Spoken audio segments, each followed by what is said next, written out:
Hello, Interior Alaska. Joe Cook here, Sports Sheet for you this Monday evening with your weekend recap. Allison senior running back Anthony Griffith ran his way into the state history books on Saturday on the road against rival Nikiski. Griffith ran for a state record, 516 yards and 8 touchdowns. Ridiculous numbers. Number 2 Allison beat number 3 Nikiski 52-34. The Bulldogs were up 14-0 early, but Allison was ahead 26-22 at the half, and Griffith already had 220 yards and 4 touchdowns. The Ravens are now 4-0 and 3-0 in the Greatland Conference.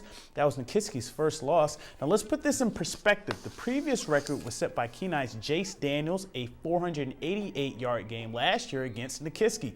Just last week, Griffith ran for 424 yards and 7 touchdowns against Vosnesenka.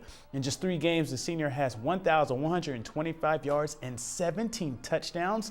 Now the next goal could be to capture the single-season state record of 2,860 yards set by North Pole's Perry Monzula in 2005.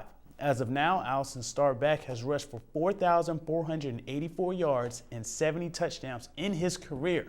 I asked Griffith about the record by phone after the win over Nikiski on Saturday. It's not just my record, it's the whole offensive line and all my teammates' record, because without them, none of it would be possible. So I just got to give a lot of credit to them. Yeah, but it's definitely a great feeling. When you see 516 yards, it's wow. He's definitely that special kid, and you always expect great things from him. And defense dictated where we had to run the ball, and Tony just put us on his shoulders and said, "Let's go." The Alaska cross-country teams ran in their first meet of the season on Saturday. UAF hosted Hawaii Pacific and California State University Stanislaus at the Westridge Trails. It was the only home meet for UAF. The men's team earned second place. They were led by junior Isaac Lammers. His seventh place finish of 26 minutes, 52 seconds, making ground in the last 4K of the 8K race. Seiji Takagi and Keegan Rankin were right behind in 8th and 9th. The Stanislaus men won the meet, getting spots 1 through 2 and 4 through 6. Alex Villa-Wiscusa won the 8K in 26:03. In the women's team, they took 3rd place. Hawaii Pacific won the 6K race, led by Fiona McKinnis' 22-minute 50-second time. But the highlight was sophomore Nicole Bathe, who ran all the way to the finish line to earn 10th place by 0.3 seconds in 24:16.6. Kelly Stryker placed 15th as the UAF women took spots 15 through 21. The next meet for Alaska is September 20th in Seattle for the Sundogger Invitational. In the 16th annual Flint Hills Resources Alaska Nanic Classic finished on Saturday night in the Patty Center. The Alaska Nanics went 0-4 in the 3-day tourney that featured the Tiffin Dragons and St. Edwards Hilltoppers. UAF won 2 sets and 4 matches in their opening preseason tournament. St. Edwards went 3-0 to win the Nanic Classic after defeating UAF in 4 sets early Saturday afternoon.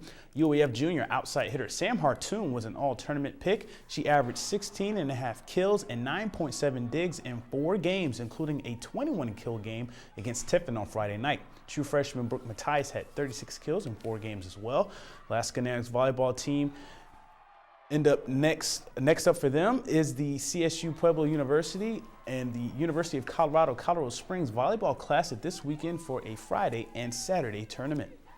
And now to high school volleyball, with the Hutchinson volleyball team won their first tournament in program history on Saturday. Hutch swept Monroe 25-15, 25-17, 15-11 to win the North-South Invitational in Houston. Hutch, led by 9 seniors, lost their opening match to Sitka, but responded with 4 straight sweeps, beating Valdez, Homer, Sitka, and then Monroe, who only lost twice in the whole tournament, including that title game. Both interior teams won 8-1 in pool play. Hutchinson's Michaela Hayren and Lena Heinrichs were all tournament picks.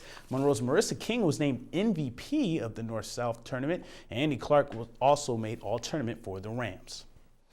Now here's a new set of big plays for this week's I-5, the interior top 5 plays. Check them out. At number 5, West Valley sophomore quarterback Zach Lester finds Charles Sudduth, who loses 2 defenders and scores from 55 yards out, but Wasilla wins 49-25 on Saturday. At number 4, check out the effort from UAF's Tessa Butterfield and Brooke Mattias. The dig and scramble leads to a point in the Nanics home opener on Thursday night against St. Edwards. At number 3, the UAF cross-country men's team takes 2nd place in the Alaska Invitational on Saturday, led by junior Isaac Lammers' 7th place finish. At number 2, Latham's Glenn Maiden passes to Jamari Whiteside for 2 big play action touchdown passes, and and Lathrop's 31-13 win on Friday night to win this year's Mayor's Bowl. And at number 1, Mariah Nelson scores the first ever high school flag football touchdown in Fairbanks history, a 76-yard pick six, and Lathrop's 6-0 win over West Valley. To select the play of the week, go to the KTVF Facebook, YouTube, and Twitter pages, comment on the post, or email Joe Cook at KTVF11.com for your pick. The play of the week will be revealed this Friday. The I-5 Sports Report is brought to you by Adient Orthopedic Physical Therapy. And that'll do it for sports tonight. Mike Schultz is next with your full weather forecast, and we'll catch you next time.